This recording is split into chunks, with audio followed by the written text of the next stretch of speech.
Fala rapaziada, sejam bem-vindos a mais um vídeo aqui no Primeira Fila. Eu sou o Kevin Nicolas e hoje é dia de volta a volta. Mas não é um volta a volta lá muito bom não, cara. Assim, eu tô lascado. É uma corrida muito ruim, velho. É uma corrida bem ruim. Falarei do GP do Brasil de 2015, talvez o pior GP do Brasil da história. E que foi o fundo do poço do Brasil nessa categoria. Então, gente, assim, eu vou ter que encher linguiça aqui mesmo. A corrida é horrível.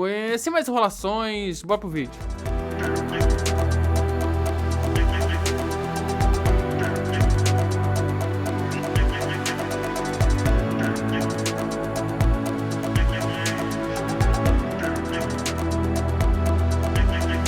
Antes de tudo, gente, bora relembrar como estava a horrorosa temporada de 2015. Que até 2023 era a pior temporada que eu assisti ao vivo. Ruim! Era as Mercedes dominando, o Rosberg não conseguindo ameaçar o Hamilton, a grande chance veio na Hungria, mas ele deixou escapar. E o pouco de emoção vinha em algumas corridas. Especialmente as 3 em que o Vettel venceu, se bem que Singapura nem tanto. Ele que, inclusive, chegou a estar na frente do Rosberg na reta final de temporada. Mas de resto foi uma disputa de título que não durou e não foi empolgante em momento algum. Um campeonato recheado de corridas ruins, poucas se salvaram. Enfim, 2015 foi terrível, não chega nem perto de 2014 e 2016, que foram boas temporadas, apesar do domínio absurdo. E rapaziada, o campeonato chegou aqui já definido. It's over, baby! 2 corridas antes, Rosberg errou em Austin, Hamilton venceu e se sagrava tricampeão mundial de Fórmula 1. Aquela mesma corrida do bonezinho na salinha, né? O treta legal. Eu estou sentindo uma treta! Só que aí algo clicou na mente do Rosberg, ele mudou da água pro vinho após isso. No GP seguinte, venceu o GP do México, que voltava para o calendário. Corrida essa que o Vettel foi um verdadeiro show de horrores, parecia até Maldonado. Coisa totalmente anormal do Vettel de 2015. E com isso a classificação era essa antes do GP do Brasil, a penúltima etapa. Hamilton já era campeão mundial, zero riscos,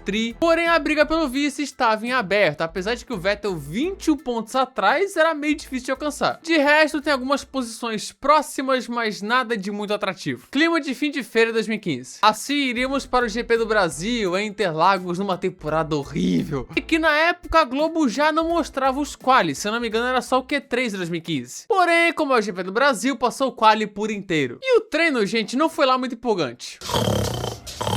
Onde teve Kleber Machado narrando, pois o Galvão ainda estava voltando da Argentina após narrar o Brasil e a Argentina, que aconteceu na sexta-feira, pois na quinta-feira caiu um toró lá na Argentina, cara, e adiou o jogo. Jogo esse que terminou 1-1. O Galvão, no entanto, ia narrar a corrida. Mas como eu disse, o treino não foi empolgante e o Alonso carregou o show. O espanhol viu a sua McLaren quebrar no Q1, que novidade. Foi eliminado junto de Maldonado, Button, Rossi e Stevens. E ele então pegou uma cadeirinha, ficou sentado ali e após o fim da primeira parte, teve esse momento histórico, um meme lendário. Isso é Fernando Alonso. Isso é Fernando Alonso das Astúrias, o showman. E ele foi com o Jenson Button para o pódio também. Que resenha, gente. Coisa maravilhosa. Estão de palhaçada, todos vocês de palhaçada. E tu é um dos mais palhaços. No Q2, Grosjean rodou sozinho e ficou fora, junto de Ericsson, Pérez, Sainz e Nasser. Esse último que acabou punido por um impeding no mar. Só os brasileiros se sabotando, gente. Não é pra fazer isso. Você tem que me ajudar a te ajudar. E, gente, tá todo mundo palhaço, né? Ó o Pérez fazendo embaixadinha aí, cara. Ó, bagre pra caramba. E o Q3 foi chatinho, tá? Na primeira ida, Rosberg foi mais rápido que o Hamilton. E na última ida, repeteco, Nico Rosberg ao pole position em Interlagos. Agora que já perdeu o título, tá voando. O Vettel em terceiro e Massa, infelizmente, em oitavo. Com isso, o grid ficou assim. Rosberg e Hamilton na primeira fila. Depois Vettel, Raikkonen, Hülkenberg, Kvyat. Bottas, que foi punido por ultrapassar o Nasser e bandeira vermelha durante o TL2. E por fim, Massa, Verstappen e Sainz fechando o top 10 no Brasil, após algumas punições aí que mudaram tudo. Dessa forma, após um quali chatinho, vamos para a corrida, que também seria chato. Eu não estou suportando mais. Agora sim, com o Galvão narrando, temporada ruim, zero expectativa. As ciclos vermelhos se apagaram e começava o GP do Brasil 2015. Rosberg largou bem, segurou a ponta, mas de resto, nada interessante. E o Carlos Sainz já ficou, tá? O carro quebrou, que beleza. E olha o perigo, rapaz, tira esse carro daí rápido, cara, velho. Tira logo. Tá louco? Enquanto o Nasser ganhava a posição do Grosjean e gera o P11. Vamos, Nasser. Pena que depois ele perderia P11 de novo. Aí é complicado. Ricardo, que largou lá de trás por punição, já parava cedo, mudava de estratégia. E falando em paradas, Massa e Kvyat já paravam na volta 10. Os pneus estavam se desgastando legal. Aí vem Bottas, Verstappen, Raikkonen, Vettel, Hamilton, Rosberg. Não muda nada. Nada. Eu tô contando a história da corrida, isso e aquilo, e venho informar que estamos na volta 20.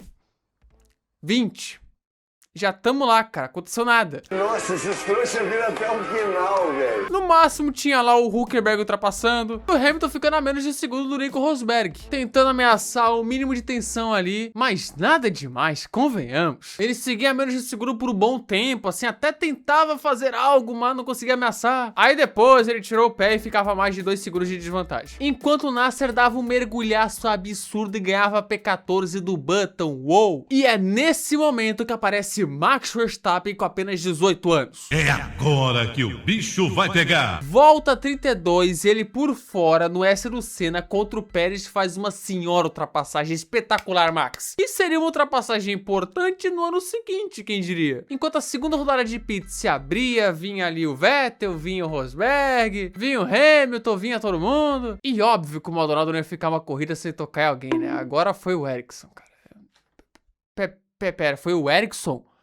Foi o Ericsson, cara, Maldonado herói nacional, valeu Maldonado, é nóis, tamo junto. Porém, o venezuelano passou o Nasser, que era o nono. Estratégia ruim da Sauber, hein, velho. Esquece o que eu falei.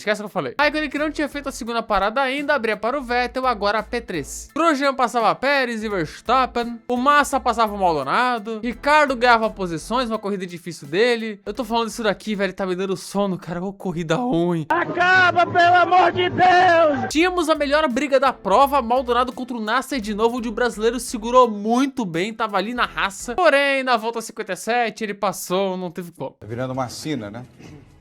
Derrota atrás de derrota. Grosjean que passou o Nasser de novo. Que estratégia essa da Sauber, velho? Ô, corrida desastrosa. E lembra do Verstappen? Volta 59, ele de novo por fora faz uma grande ultrapassagem. Que corrida do Verstappen, uma palhinha do que viria no ano seguinte. Nasser que no fim caiu para 14º, corrida horrível, velho. A Sauber, meu Deus. Isso que eu nem falei, mas tinha acontecido a terceira rodada de pits. Os pitstops rolaram e nada mudou. O Hamilton até tentou colar no Rosberg, mas aí fritou pneu, perdeu tempo, esquece. E aí, bicho, na transmissão da Globo, eles mostraram o papel de investigação do Felipe Massa. Isso, João, sujou! Aqueles que hoje em dia você encontra no site da FIA, lá dos documentos, onde antes da largada a pressão e temperatura dos pneus estavam fora do permitido. 0,1 PSI de pressão abaixo e 27 graus Celsius de temperatura acima. Parabéns, Williams. Parabéns, como é que conseguiram isso? Não sei. Parabéns, viu, seu cocô? E para fechar essa corrida ruim, Max Verstappen na volta 68 deu um belo mergulho e ultrapassou o Pastor Maldonado. Tá aí o cara da corrida, Super Márcio. Isso valeu a 10ª posição, ou seja, um pontinho. Ou será que não? Descubra. A última volta dessa corrida horrível era aberta. Rosberg abriu ela e venceu o GP do Brasil 2015 de ponta a ponta. Ei, caramba, ô sono de corrida ruim. Opa, acorda! Caras, ainda bem que acabou essa desgraça, velho. Que corrida horrível, velho. Horrível. Vocês viram agora, cara. O que teve na corrida? Nada. Mais uma vitória do Rosberg, apenas a segunda de uma sequência de 7 vitórias seguidas, que a gente não sabia que seria assim na época. Hamilton chegou em segundo, mas ele tava pouco se lascando, e Vettel fechava o pódio naquele que era o mais previsível do ano, Hamilton, Rosberg e Vettel. Não tava nessa ordem, mas foi assim. E tava lá o pódio, na época que o pódio era rapidinho, sem as entrevistas, e onde a Globo não era canalha de tirar o pódio ainda. E falando em Globo, essa corrida foi muito negativa, pois foi o GP do Brasil com a pior audiência da história, com 10,5 pontos de média. A Band depois teve menos, mas não dá pra comparar, né, gente? 10 pontos pra Globo com o GP do Brasil é fracasso total. E 6 ou 7 pontos para a Band, audiência absurda de boa, completamente fora dos padrões. Então, assim, a referência não é a mesma. Não vamos ser desonestos, gente. Mas essa corrida foi, assim, o fundo do poço da Fórmula 1 aqui no Brasil. E essa temporada talvez foi o fundo do poço da Fórmula 1 no mundo. O ponto mais baixo que já tivemos de temporada ruim, audiência ruim, finanças ruins, tudo ruim. Só a campanha do título do Hamilton e do Vettel ali com a Ferrari foram pontos positivos nesse ano. A classificação final da corrida ficou assim: Rosberg, Hamilton e Vettel no pódio. Depois vem Raikkonen, Bottas, Hülkenberg, Kvyat, Grosjean, Verstappen e Maldonado fechando o top 10. E vocês estão vendo o Verstappen em nono, né? Lembra que eu falei que poderia não ser um ponto? Pois então, é porque além do Sainz que abandonou, o Felipe Massa acabou sendo desclassificado, também estava fora. Ele que chegou em 8º, por conta daquilo que falamos antes, de 0,1 libra abaixo do permitido de 20,5 libra dos pneus. No caso é pressão, não sei se é libra estava certo, ou PSI estava certo, enfim. E 27 graus Celsius acima da temperatura permitida de 110 graus. Enfim, corrida triste para os brasileiros, que coisa. E a classificação do campeonato tava assim. E não muda nada, né, gente? Rosberg já garantiu o vice, o Hamilton já era campeão mesmo, o Vettel não alcança. Cara, passou. Mas enfim, essa corrida eu acho que eu posso dizer que é o pior GP do Brasil da história da Fórmula 1. Porque nas corridas de antigamente, às vezes a direção de TV não ajudava, às vezes eram importantes para o campeonato, alguns bons inclusive. Essa corrida foi chata do início ao fim, assim, sem nenhum atrativo. Na era da RS ficou só atrás de 2011 e 2023 em ultrapassagens, e não teve impacto algum, foi esquecível, assim, audiência ruim, tudo ruim. Ainda bem que a Fórmula 1 melhorou após isso, especialmente aqui no Brasil. Então, obrigado Liberty Media, obrigado Drive to Survive, aí, obrigado redes sociais, vocês salvaram essa categoria que tava falindo. Muito obrigado. E bem, esse era o início do título do Rosberg que a gente pouco sabia. Como dito, era a segunda de uma sequência de 7 vitórias seguidas que contariam as 4 primeiras de 2016, que fez ele ter uma ótima vantagem inicial, depois perdeu para o Hamilton no meio do ano, mas no fim, esse começo, essa gordura foi essencial para o título. E aí Rosberg era o campeão. Mas tá aí, né? Esse foi o GP do Brasil 2015. Tá aí, gente, foi um curto volta-volta, velho. Corrida muito chata, cara. Sério, tô com sono, mano. Tô aqui gravando esse vídeo, velho. Pra piorar, tá de noite. Tô com sono, cara. Tô com sono, velho. Assim, se você gostou, pra dar força, se inscreve no canal, ativa as notificações, clica em gostei, espalha esse vídeo com a galera, cara. Pô, tive que assistir essa corrida horrível, tá? Aqui na descrição tem o Discord, tem o Instagram Primeira Fila F1, o Twitter Kevin Nicolas F1. Aqui estão os membros, muito obrigado também. Muito obrigado aos membros, cara. Valeu demais aos membros. Se quiser virar, seja membro aqui embaixo, tá? Show. Se não quiser, beleza também. Sugestões nos comentários, fala com o comentário fixado. E é isso, gente. Falou, cara. Ô, corrida ruim, tá? Tchau, tchau.